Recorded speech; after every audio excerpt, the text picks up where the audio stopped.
Hello everyone. I'm going to be going over a build that I saw online on YouTube, and I'm just going to give my general thoughts and ideas about it and see if I can make sense of the build. And I'm going to start looking at everything. This is a league starter, and it was made by CasualDan. He's from PoE Vault. And let's just jump in and look at it and see exactly how good the build is. And the main focus of the build is zombies and skeletons. And let's just dive in. Let's just dive in and look at everything. Um, he has this Enduring Bond. I guess this would work. Nothing, I guess it would work for his build. This is a physical build as well, so I guess this would help. He has a lot of points in the sacrifice. I love sacrifice. The minion mastery is really good too. But the spiritual commander on the build right here is not going to help very much, and neither is the minion life.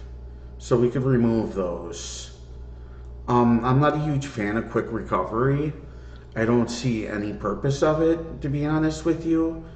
And he could actually use these 3 points in cruel preparation or even devotion. So I have no idea why he would want to use it in quick recovery. It really doesn't make any sense to me. So I'm going to remove him, and I'm going to put him into cruel preparation because I believe cruel preparation is a better talent tree point to put it into. Then he has Unending Hunger. Pointless. Absolutely pointless. And what Unending Hunger does is, with at least 40% intelligence and radius. Okay, he has that actually. Raised specters have 50% chance to gain soul leader for 20 seconds on kill. So the specters actually have to kill it to get this buff. So, how often are his specters going to actually kill the creature for this to go off? And the other effect is 6% increased area effect. Completely useless, and we're just going to drop it. And I'd put it into Heart and Soul. That's my opinion, just out of just looking at his build. He has another Unending Hunger, and this one cannot even be used on the talent tree. So I have no idea why he's using it here. It's supposed to have 40 intelligence in radius. He doesn't even have 40 intelligence in radius, so we're just going to get rid of this because it absolutely makes no sense at all. Okay, I'm finding a lot of problems. The minion accuracy is just garbage. No need for it. This minion damage is garbage. No need for it. This doesn't really matter. All this block he has right here is just completely useless. He's not max block.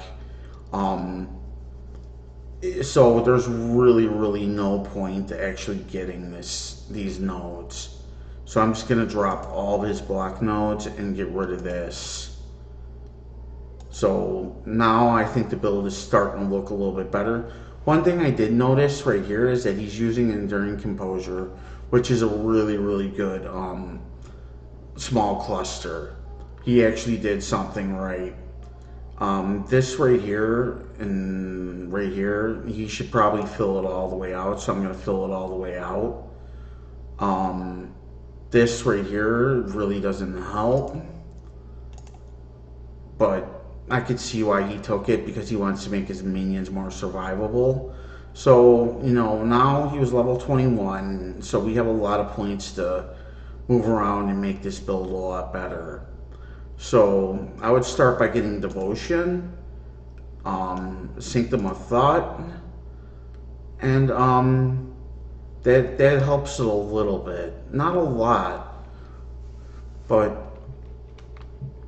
this is a league starter, so I'm like trying to figure out ways to actually make it a little bit better. I definitely would put Molten Shell in this build if it doesn't have it. I'm not sure if it does. I just started looking at it. Um,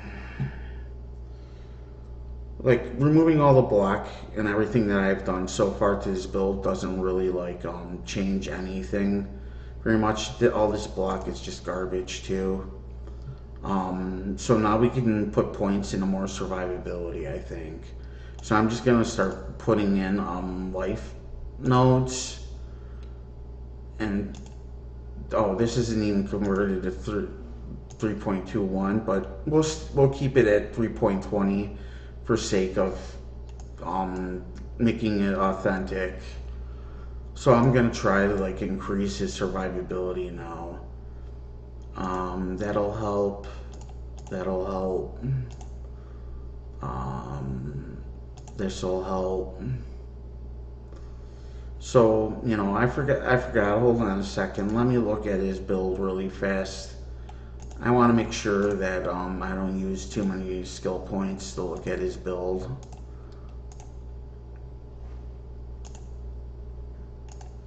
So, okay, I'm back. I'm looking at the talent tree, and you know, I think the build looks a lot better now.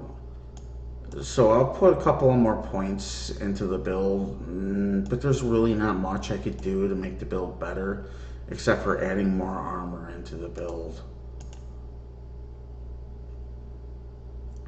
And you know, I think that looks good right there.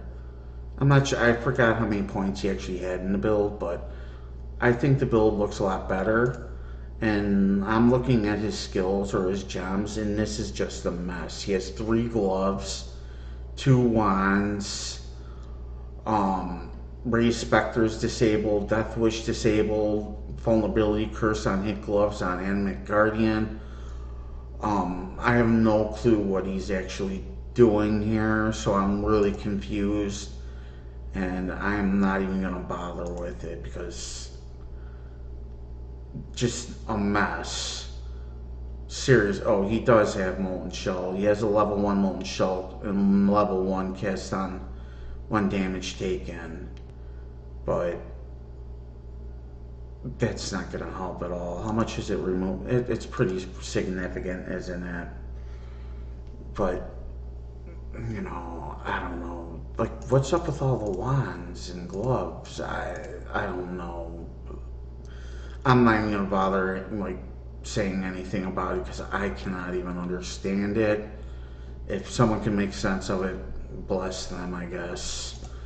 The items are all cheap and everything, and they fill out the stats nicely, I guess, like resists, and he's got physical damage reduction and everything else.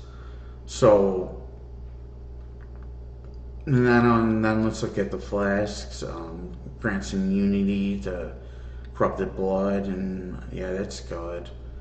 He's got suppression, spell suppression. He'd probably be better off getting a basalt flask instead of suppression flask. So let's see how much it actually helps him when I do that. Utility, and that's exactly what I was looking for. Let's increase the duration really fast, and let's give it more armor when it's actually used. Let's just give it full effect. So let's remove this quartz flask and put on the alchemist basalt flask.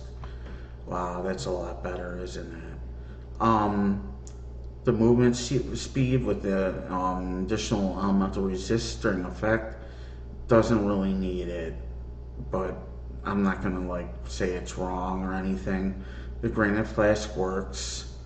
The mana flask, I like no idea like why he has it, but now I understand why he has it. It's because the mana cost of all of his skeletons are going to be pretty expensive. How much is his skeletons going to cost per cast?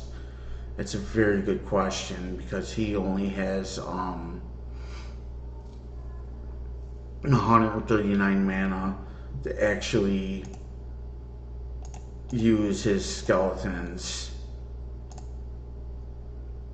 So I am not entirely sure how to check how much mana it would cost to use his skeletons. Hold on a second.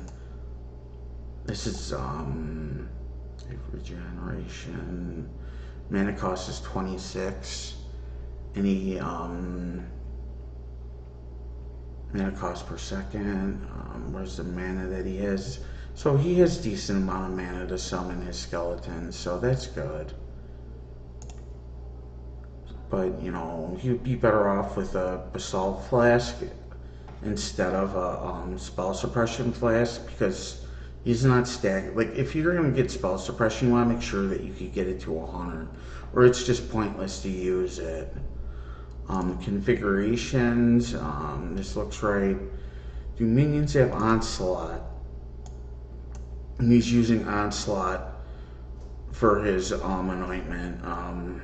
I guess so. I'm not gonna complain about it or say it's wrong, but I would probably get something different than that.